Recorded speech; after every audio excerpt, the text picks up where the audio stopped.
Hello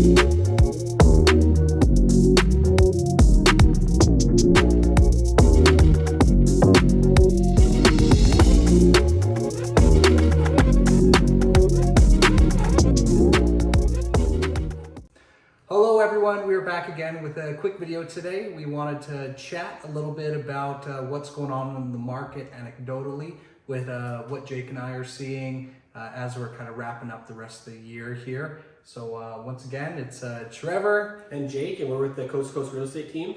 It's been a little bit of time since we've done one of these, so yeah, it's just been an interesting time in the market for the both of us, as Trevor kind of mentioned there. So yeah, and if you're getting this video in an email, it's because at one point you're on our website checking out properties or looking at properties on Vancouver Island and stumbled across us, or you're past clients of ours and we've worked together, and we just want to make sure that we're touching base and keeping guys updated with what's going on. So yeah, and I guess kind of first thing I want to say is, like Trevor mentioned, you're getting this email for a reason. You sign up on our website at one point or another, so we thank you for the support and checking us out, whether it's just to keep an eye on the market or you're currently looking to move across Canada or just make a change real estate wise. Yeah, we appreciate you checking us out and all the support there. So let's get into it. Now what we're seeing as things have started to wrap up here is you'll see a lot more of the stats for the actual numbers of how the real estate market has been impacted in the last month and a bit here. It was a much slower September and October than what is usually seen compared to the last couple of years. But for this year in particular, something that's been interesting is, of course, interest rates. Yeah, of course. And so, Jake, you're saying today, we're talking a little bit about what the federal government has been looking to do, what the Fed has been looking to do for the current interest rate situation. So, yeah, no, I mean, like obviously it being like October 25th today it is. Mm-hmm. Having the overnight rate stay at 5%, I think is a big thing. Obviously, we'll see what happens in the future. They did mention that it could change kind of coming into the next meeting here, but I think it's a good start. Kind of going to the end of the year here, and it's a good thing to keep your eye on. Obviously, for the people that are looking to buy right now, the opinion or the stuff I've been giving my clients as far as my opinion and stuff is if you don't need to buy necessarily at this moment, it's not a bad thing to, if you have cash, kind of sit on it and wait and see what's going on with the market, and depending on what situation you're in, if you can sit on your cash and see, kind of ride out the next couple months, go into New Year, see what happens.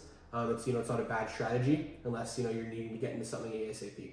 Yeah, I think that's it's been very similar with what I've been seeing with our buyers as well. Is most people that we're really working with are people who are making lifestyle changes. They got a new job, they're having to change, life happens. And so it is a bit more of, it's leaning into more of a buyer's market. It's still pretty balanced because there's still not a lot of people taking massive discounts. There are some that are happening, and you do come across the occasional multiple offer when a home is priced low enough. But we're typically seeing 5% discount sometimes compared to what we were seeing 2 years ago. And a lot of these people who have locked in variable rate mortgages or a fixed term that's now coming to an end at 2% or 3%. Yep. Now seeing people who are having to renew, getting to 5% or 6% in some instances. And when you were going from a 2% to a 6%, it definitely changes things in regards to payments and your monthlies. And myself included is one of these people who locked in a mortgage back in 2019. And now, I'm getting close to when we were I was in a 3% mortgage and getting close to now likely reapproving, can be in the 4% or 5%. And that's where I think that we'll start to really see the results of what this market is going to do is when we get into next year and maybe the year after, where some of these mortgages are due to be adjusted. That's where I think we'll start to see maybe a downward pressure on some pricing. Yeah, I think definitely they say with rates and things like that, you kind of see it 12 months following the increases and stuff like that. So now we're starting to really get to that point. I see a lot of sellers that you mentioned that have bought at those lower rates that we're meeting with now that are planning their next steps accordingly based on what the rates and stuff are going to be. Let's see, come here. But yeah, no, I think it's definitely it's an interesting time, but it's like we tell clients a lot of the time that, like I said before, if you don't have to buy, it's not a bad thing to keep your eye on the market and know what's going on.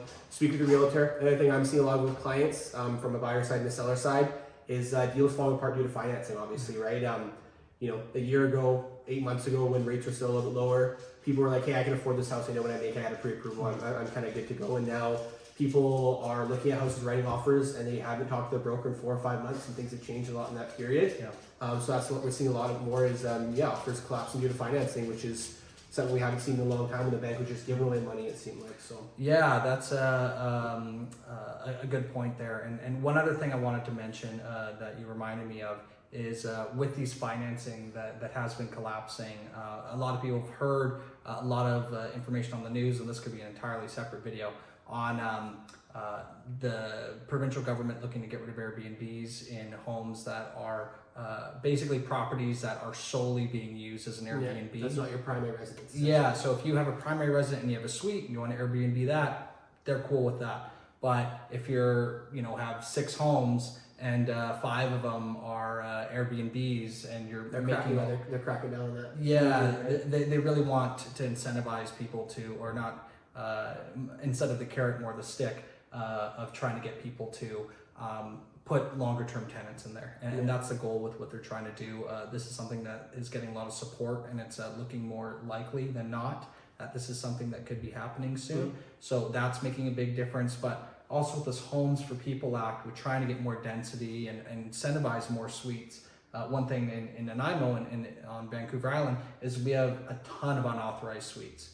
So the vast majority of the suites that we see on the island are ones that were added after the fact. Maybe they're paying double user fees, but the planning department and the actual bylaw department and building department in the city of Nanaimo don't know that it's actually a suite there. They might see it as an unfinished basement, but they're collecting double user fees because they're happy to take the money, but it doesn't mean that it's necessarily a suite that is legal. And because of that, I think with this adjustment of more suites and more density, and the government's trying to push to that direction, a lot of mortgages and a lot of lending institutions are staying away from homes with suites, or not homes with suites, but homes with unauthorized suites. Yeah, they're just being a little more careful, right? There's a lot more. Before it was like, oh yeah, I have a 2-bedroom suite in the basement here, so they maybe look up the listing or something, you're good to go. And now they want a lot more paperwork. They want to know what the city's saying. They want to see permits. Yeah, they want a tenancy agreement already in place that proves it could be rented for that. We are seeing a lot more of that, when before it was, hey, there's a 2-bedroom suite in this house. Those rent for around $1,700 or $2,000, and then the mortgage broker or lender just goes, oh yeah, sure. You get a rental market report, and he's like, all right, here you go. This is you're good to go. So I know you ran that recently, but I think at the end of the day, with this video here, our goal is whether it's 3 months, 6 months, 9 months, 12 months. There's we're not trying to scare you here with the information we're passing on. There's a lot of things changing. Yeah, it's good to whether it's us or a different realtor, reach out to us, your mortgage broker. And if you have goals, like I said, 3, 6, 9, 12 months to buy or sell, start talking now and create a plan. Doesn't mean, we're going to be blowing your phone up or anything like that, but, have open dialogue, be able to ask questions, browse our site, look at our sold section, and just build a plan for, the next coming 6 months, a year. And, we're here to help in any way we can. And again, we kind of appreciate the support on the website and you checking us out. And yeah, everyone's plan is different. I think a lot of people get absorbed into the trying to time real estate like it's buying a stock. And at the end of the day, you need a place to live. You need to make sure that your bases are covered. You have the property that is going to work for you, and whether it's occupying it or as an investment.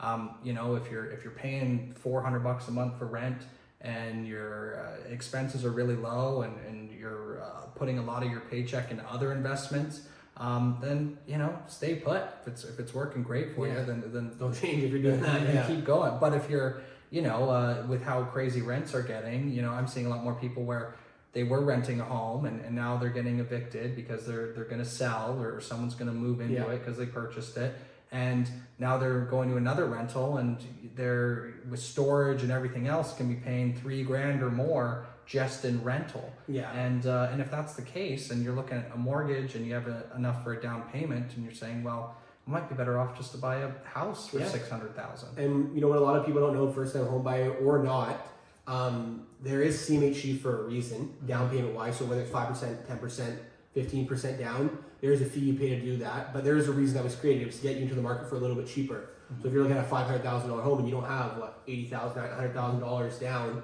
it's like when you can get in at a 5% down payment, you are paying a fee to do that, but it does get you in the market for a little bit cheaper overall cost, initial investment. So those are things to talk to us and a broker about, or any realtor you know. And they should be able to kind of articulate the ins and outs of that and some of the guidelines for it. Yeah, so there's options out there. Hope you found this video helpful. We're going to do a lot more of these and send a lot more updates in the future here. So if you have any questions or you just want to chat real estate or anything else Vancouver Island, we're always happy to help. So thanks again for checking us out. If you made it to the end of the video here, you're a super fan.